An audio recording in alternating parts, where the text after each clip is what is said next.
Tiktuk Masoret HaMikra, Parashat Ki Tavo 1.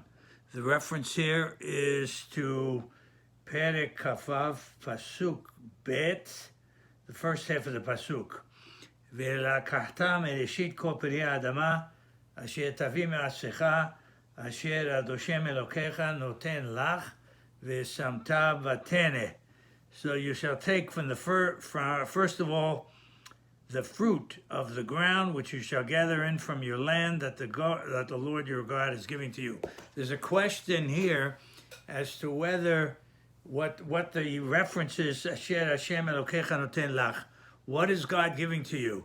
Is he giving to you the fruit, or is he giving to you the land? So the clarification is brought down by the Rashbam. It's not in there mentioned in this particular pasuk, but somehow it got into pasuk Yud Aleph. He writes over there the following: Noten lach v'samta batene. He has the phrase. He says, Lefi shehu sof dibur halamed kamatz. When you have the word lach or lecha, they're different. The positions of those, or the references for those words, is different. When it's lach, lefi shehu sof dibur, he says when you have a kamatz under the lamed and then followed by a sheva under the kaf sofit, it is the end. It's used at the end of a phrase or a sentence.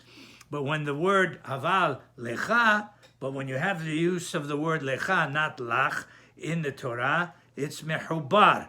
It's connected, in this case, min lefanav, with something that was referenced from before. So what does he mean?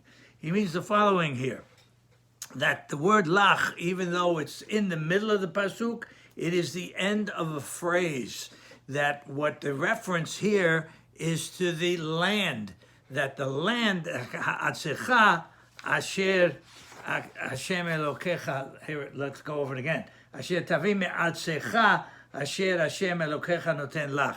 It's not, the reference is not about the fruit, but it's about the land. It's a phrase that's inserted in the middle of the pasuk, referencing to the land that Kadosh Baruch Hu gives to you. And that's the end of the phrase. Lach.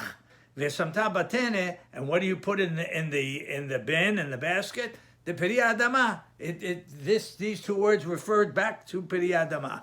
If the pasuk had written noten lecha v'samta batene, then it would have been continuing the reference to the fruit of that Hakadosh Baruch Hu, the first of the fruit that Hakadosh Baruch Hu is giving to you, and that we should put in the tene, in the basket. But when it uses the term lach, the Rashbam says, therefore, it's a phrase that's like set aside in the middle of it's with commas, in the middle of the sentence, and the word lach refers to artsecha, that God gave to you that particular land, and then, continuing, v'samta batene, and you put the fruit in the basket. So therefore, this, in a general rule, lach is always used either with an atnachta or a sof pasuk. Here it's with a tarha, which is also a tam mafsik, so it ends the phrase with a comma. Lecha is usually mesharet, that it serves another word either from before or after, and it's not the end of a phrase or a sentence.